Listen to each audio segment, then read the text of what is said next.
हाँ तो बच्चों, आज हम स्टार्ट करने वाले हैं एक बहुत ही इंपॉर्टेंट चैप्टर है bank reconciliation statement for class 11 CBSE के लिए, आरबीएसई के लिए, दोनों के लिए बहुत इंपॉर्टेंट है। दोनों में सेम चलता है प्रोसेस। क्या बोलना चाह रहे हैं चैप्टर कि भाई कैश बुक और पासबुक के अंदर अगर डिफरेंस आता है, भाई आपकी ये कैश बुक जो हम बनाते हैं, बिजनेसमैन बनाता है, बिज़नेस के लिए बनाता है, ठीक है, वो कैश बुक और पासबुक जो बैंक वाले हमें बना के देते हैं, उसमें अगर किसी भी तरीके का डिफरेंस आता है, समझ रहे हो, इनके अमाउंट में अगर किसी भी तरीके का डिफरेंस आता है, तो उस डिफरेंस को रिकन्सलेट करने के लिए या फिर उसका समाधान करने के लिए हमें क्या बनाना होता है, बीआरएस बनाना होता है। तो बीआरएस बनाने का जो कॉन्सेप्ट है वो क्या है हमारा, कि कैश बुक और पासबुक के डिफरेंस को हमें देखता जाना है, और या तो हम कैश बुक को बढ़ाएंगे या कैश बुक को कम करेंगे। इस चीज़ को विशेष ध्यान रखना है। या तो हम क्या कर सकते हैं, कैश बुक को बढ़ा सकते हैं या कैश बुक को कम कर सकते हैं। पासबुक को बढ़ाना और कम करना हमारे हाथ में नहीं है, क्योंकि हम पासबुक नहीं बनाते हैं, बैंक वाले बनाते हैं। बैंक हमें स्टेटमेंट प्रिंट करके देता है, हम उसमें कोई भी ऊपर नीचे नहीं करते। लेकिन जो इम्पॉर्टेंट चीज़ है वो पासबुक की क्यों बात कर रहा हूँ, कि भाई किसी भी चीज़ से, किसी भी कारण से हमारी पासबुक बढ़ गई लेकिन कैश बुक में कोई भी चीज़ बढ़ी नहीं है, तो हमें क्या करना होगा भैया, कैश बुक को बढ़ा लेना होगा। किसी भी कारण से हमारी पासबुक कम हो गई होगी तो हमें कैश बुक कम कर लेनी होगी। तो यहाँ तक तो बात समझ में आ गई कि भैया पासबुक बढ़ी तो कैश बुक बढ़ा लो, पासबुक कम हुई तो कैश बुक को कम कर लो। लेकिन सबसे बड़ी दिक्कत है, अगर कैश बुक ही कम हो गई तो, हाँ भाई कैश बुक ही कम हो गई तो कैश बुक को बढ़ा लो यार, कहाँ दिक्कत है। हमें टोटल मिला के करना क्या है, तो कैश बुक बढ़ानी है या कैश बुक कम करनी है। अगर कैश बुक बढ़ गई है किसी कारण से तो कैश बुक को कम कर लो। तो टोटल मिला के होना क्या है यहाँ पर, टोटल मिला के गेम होना है कैश बुक के साथ, कि कोई भी चीज़ बढ़ानी है या कम करनी है। उसके बाद जो सबसे इम्पॉर्टेंट चीज़ आ जाती है यहाँ पर, कि भैया डेबिट बैलेंस होता है हमारा। हाँ भाई, debit balance as per cash book हो जाता है और credit balance as per cash book हो जाता है। हाँ भाई, दो बैलेंस होते हैं, या तो डेबिट बैलेंस होगा या क्रेडिट बैलेंस होगा। तो इसमें सबसे इम्पॉर्टेंट बात है कि अगर कैश बुक का क्रेडिट बैलेंस है तो उसको बोला जाएगा ओवर ड्राफ्ट। भाई ये बहुत इंपॉर्टेंट चीज़ यहाँ से शुरू हो चुकी है इस बीआरएस की, तो बड़ा ध्यान से समझ लेना। अगर जिसने ये कॉन्सेप्ट समझ लिया भैया, सारे इलस्ट्रेशन चुटकियों में हो जाएंगे। तो कैश बुक का जो सीआर बैलेंस होता है उसको बोलते हैं ओवरड्राफ्ट। लेकिन अगर बात की जाए यहाँ पर debit balance as per passbook, हाँ भाई एज पर पीआर होगा यार, ये पीआर पासबुक। अगर debit balance as per passbook और credit balance as per passbook की बात की जाए तो पासबुक का डेबिट बैलेंस ओवरड्राफ्ट होता है। हाँ भाई, समझ पा रहे हो, ये सबसे इम्पॉर्टेंट टॉपिक है, ध्यान रखना कि कैश बुक का सीआर बैलेंस ओवरड्राफ्ट कहलाता है, लेकिन पासबुक का DR balance, debit balance overdraft कहलाता है। बस अगर ये कहानी आप लोगों ने समझ ली तो आपको जो आगे मैंने लिख रखा है ये बहुत ही इंपॉर्टेंट टॉपिक आ गया यहाँ से। क्या बोल रहा है कि अगर डेबिट बैलेंस और क्रेडिट बैलेंस हो एज पर कैश बुक और आपको कोई भी चीज़ बढ़ानी है, हाँ भाई कोई भी चीज़ आपको क्या करनी है, बढ़ानी है, मतलब प्लस करनी है, तो क्या करना, ऐड वाले में लिख देना पॉइंट। बात समझना, बहुत इंपॉर्टेंट चीज़ बता रहा हूँ। क्या बोला मैंने भाई, अगर आपको कोई भी चीज़ बढ़ानी है, अभी बात हो रही थी ऊपर, क्या हो रही थी बात, हाँ भाई या तो हमें कैश बुक बढ़ानी होगी है या फिर हमें कैश बुक कम करनी होगी। भाई होगी तो कैश बुक कम या बढ़ेगी, लेकिन वो पासबुक के ब्याज से भी बढ़ सकती है। भाई पासबुक बढ़ी हुई है तो कैश बुक क्या करनी होगी, हमें बढ़ानी होगी। पासबुक कम है तो हमें कैश बुक ही कम करनी होगी। कैश बुक अगर कम है तो कैश बुक बढ़ानी पड़ेगी, और कैश बुक अगर बढ़ी हुई है तो कैश बुक कम करनी पड़ेगी। अरे भैया क्यों कम ज़्यादा कर रहे हो इतना, क्योंकि हमें बराबर करना है। क्या करना है, बैलेंस करना है। किसको बैलेंस करना है, हाँ भाई कैश बुक और पासबुक के टोटल को बैलेंस करना है। किसको करना है, कैश बुक और पासबुक के टोटल को हमें क्या करना है, बैलेंस करना है। तो हमें जिस साइड में लगेगा कि यार इस साइड पासबुक हमारी बढ़ी हुई है तो हम कैश बुक को बढ़ा लेंगे, क्योंकि पासबुक में हम कुछ नहीं कर सकते। आप कहो कि यार पासबुक कम कर दूं मैं जाके, हैं भैया नहीं हो सकता। आप पासबुक नहीं, आप बैंक में मैनेजर नहीं लगे हो कि आप पासबुक कम कर दोगे। आप क्या करोगे, सिर्फ अपनी कैश बुक कम करोगे, क्योंकि हम क्या हैं भैया, बिजनेस हैं हम लोग। तो हमेशा हमें ध्यान रखना है कि हम अगर कोई भी चीज़ करेंगे तो वो कैश बुक में ही करेंगे।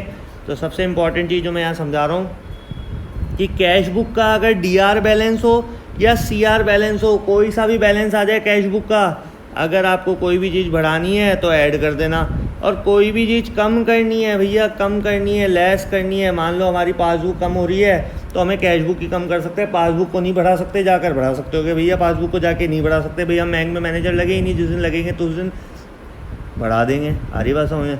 लेकिन हम तो क्या हैं, बिज़नेस के कॉन्सेप्ट से चलेंगे, हम बिज़नेस हैं, हमें अपने आप को क्या मानना है, बिज़नेस मानना है, तो हमें क्या करेंगे यहाँ पर लेस करने के लिए, कम करने के लिए हम लेस वाले पॉइंट में डाल देंगे। कब? जब डेबिट बैलेंस हो या क्रेडिट बैलेंस हो एज़ पर कैश बुक। और अब बात आती है पासबुक में, भाई पासबुक में रिवर्स हो जाएगा काम, चाहे डेबिट बैलेंस हो चाहे क्रेडिट बैलेंस हो पासबुक का। हमेशा एक चीज़ ध्यान रखनी है, कम करने के लिए माइनस, कम करने के लिए क्या करना है आपको, ऐड करना है, और बढ़ाने के लिए मतलब किसी भी चीज़ को बढ़ाने के लिए, प्लस करने के लिए आपको क्या करना है, लेस करना है। भाई रिवर्स जाना है, किसकी रिवर्स, कैश बुक के रिवर्स जाना है। इस छोटी सी चीज़ को बहुत अच्छे से, कॉन्सेप्ट को ध्यान रखना, तो चीज़ें आप लोगों के लिए आसान हो जाएगी। और जो इससे पहले मैंने एक बहुत इंपॉर्टेंट चीज़ बताई, क्या बताई थी भाई, कि कैश बुक का CR बैलेंस, भैया C for cash book, C for CR balance हमेशा ओवरड्राफ्ट कहलाएगा, कैश बुक का CR बैलेंस, और पासबुक का DR बैलेंस ही तो बचा। भाई क्रेडिट का अपोजिट क्या होता है, या क्रेडिट ओवरड्राफ्ट कहलाता है या डेबिट ओवरड्राफ्ट कहलाएगा पासबुक का, तो हमेशा ध्यान रखना, C फॉर कैश बुक का C for CR balance overdraft कहलाएगा, और पासबुक का फिर बचा क्या है, डेबिट बैलेंस होगा ना रिवर्स, तो वो ओवरड्राफ्ट कहलाएगा। इस चीज़ को बहुत ही इंपॉर्टेंटली याद रख लेना, तो आपको आने वाली चीज़ें जो ये बहुत इंपॉर्टेंट है भैया। अगर मैंने यहाँ लिखा है नो टेंशन, तो ये अगर ध्यान से समझोगे तो नो टेंशन है, अदरवाइज टेंशन ही टेंशन है, समझ लो। बहुत इंपॉर्टेंट चीज़ है, क्या बोला मैंने, डेबिट बैलेंस एज पर कैश बुक।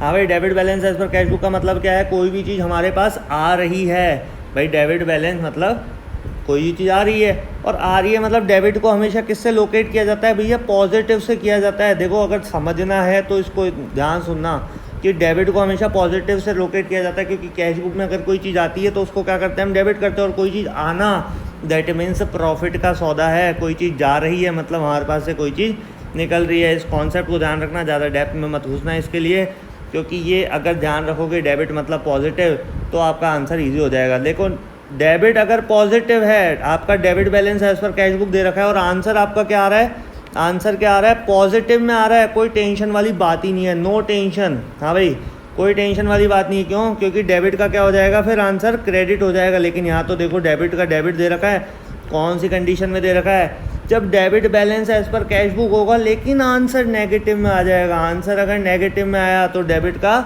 डेबिट रह जाएगा।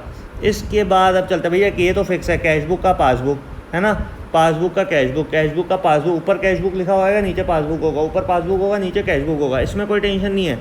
टेंशन है सिर्फ नेगेटिव बैलेंस और पॉजिटिव बैलेंस की। अब जो बात कर लेते हैं कि भाई यहाँ थी डेबिट बैलेंस एज पर कैश बुक, लेकिन क्रेडिट बैलेंस एज पर कैश बुक आएगा और आंसर पॉजिटिव आ गया। भैया यहाँ क्या था, डेबिट बैलेंस एज पर कैश बुक था, आंसर नेगेटिव था, तो डेबिट का डेबिट हो गया था। लेकिन यहाँ क्रेडिट बैलेंस एज पर क्या है, कैश बुक है, और आंसर नेगेटिव का रिवर्स पॉजिटिव आ जाए, क्या आ जाए, यहाँ नेगेटिव आ रहा था तो डेबिट का डेबिट हो गया था, या पॉजिटिव आ रहा है तो क्रेडिट का क्रेडिट हो जाएगा। और क्रेडिट का मतलब ही नेगेटिव होता है, कोई चीज़ हमारे पास से जा रही है ना, और अगर क्रेडिट बैलेंस के साथ नेगेटिव आंसर आ गया, no no no no no no no no tension. समझ रहे हो, कोई टेंशन लेने की ज़रूरत नहीं है भाई, जब क्रेडिट के साथ नेगेटिव आ जाए। लेकिन इसके बाद सारा गेम रिवर्स हो जाएगा, किस में भैया, पासबुक में। पासबुक में अभी जितना भी चल रहा था ना कैश बुक की तरह, सारा रिवर्स हो जाएगा। कैसे होगा बताऊं, क्योंकि डेबिट बैलेंस कैश बुक का ना, डेबिट बैलेंस पासबुक का ना, दोनों में रात दिन का अंतर है। अगर हमारी पासबुक डेबिट हो जाती है ना, इसका मतलब होता है हमारे पैसे ना निकल गए हैं। क्या हो गया, पैसे हमारे निकल गए हैं, सारे नोट खर्च हो गए हैं, ये माना जाता है। सारे नोट क्या हो गए, अगरबत्ती लगा दी आप लोगों ने, आ रही बात समझ में, सारे नोट ख़त्म कर दिए आप लोगों ने, डेबिट हुआ है तो। और अगर क्रेडिट हुआ है तो इसका मतलब आप माला माल हो गए, कोई लॉटरी लग गई है आप लोगों की, आ रही बात समझ में, आपके पास इतना पैसा इतना पैसा इतना पैसा, अरे भाई थोड़ा बहुत ही है, ज़्यादा नहीं है। हाँ, तो ये बात समझाना चाह रहा हूँ कि डेबिट बैलेंस क्या हो जाएगा, इसका रिवर्स हो जाएगा। क्या हो जाएगा, डेबिट बैलेंस कैश बुक का रिवर्स हो जाएगा। तो डेबिट बैलेंस अगर यहाँ दे रखा है पासबुक में और पॉजिटिव आंसर आ जाए, भाई वहाँ क्या आ रहा था, डेबिट बैलेंस होने के बाद नेगेटिव आ रहा था, तो हमारा डेबिट का डेबिट रह रहा था, वहाँ नेगेटिव था ना, लेकिन यहाँ पासबुक का डेबिट बैलेंस ही हमारा नेगेटिव का काम कर रहा है, क्योंकि हम ये मानते हैं कि अगर पासबुक में डेबिट बैलेंस होगा मतलब हमारे सारे पैसे क्या हो जाएंगे, खर्च हो जाएंगे, खर्च, यही मानते हैं। तो जब खर्च हो गए तो वो क्रेडिट की तरह रोल प्ले कर रहा है ये डेबिट। ये वाला जो डेबिट है ये किसकी तरह रोल प्ले कर रहा है, क्रेडिट की तरह रोल प्ले कर रहा है। किसके, कैशबुक के क्रेडिट की तरह पासबुक का डेबिट रोल प्ले कर रहा है। तो अगर आंसर वहाँ पे नेगेटिव आ रहा था, यहाँ पॉजिटिव आएगा। अगर यहाँ पॉजिटिव आया तो डेबिट का डेबिट रह जाएगा, और यही पॉजिटिव अगर नेगेटिव आया तो no no no no no no no no no tension, हमें टेंशन नहीं लेनी, डेबिट का क्रेडिट ही होगा। फिर तो वही कॉन्सेप्ट चलेगा ना, सीधा सीधा क्या होगा, डेबिट का क्रेडिट ही होने वाला है। लास्ट एंड फाइनल पॉइंट क्या बोल रहा है भाई, सेम वही क्रेडिट बैलेंस होगा। अभी हमने ये सुना था यार, क्रेडिट के साथ अगर नेगेटिव बैलेंस आ जाए पासबुक में तो क्रेडिट का डेबिट हो जाता है, लेकिन ये है पासबुक, कैशबुक नहीं है ना यार, ये है पासबुक। तो क्रेडिट बैलेंस के साथ अगर नेगेटिव आंसर आ रहा है तो क्रेडिट का क्रेडिट हो जाएगा। लेकिन अगर ये पासबुक की जगह कैशबुक होता, जैसा कि यहाँ पर है देखो, credit balance as per cashbook होता और आंसर क्या है पॉजिटिव में आता, तो क्रेडिट का क्रेडिट हो जाता।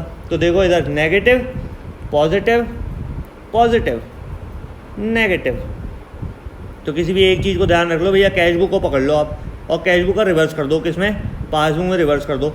और पासबुक में ना डेबिट को समझा करो क्रेडिट, और कैशबुक में ना क्रेडिट को समझा करो डेबिट। अब ये थोड़ा कंफ्यूजिंग हो गया ना, आप तो एक चीज़ समझ लो, ये छोटी सी बात कि भाई डेबिट है ना, डेबिट बैलेंस, ये डेबिट बैलेंस कैशबुक में हमारे लिए फ़ायदे का सौदा है, और इसमें क्रेडिट बैलेंस है ना पासबुक में, क्रेडिट बैलेंस ये हमारा फ़ायदे का सौदा है। तो अगर क्रेडिट बैलेंस का क्रेडिट बैलेंस कब रहेगा, जब नेगेटिव बैलेंस आ जाएगा, नेगेटिव बैलेंस। तो ये छोटी छोटी चीज़ें आपको ध्यान रखनी है।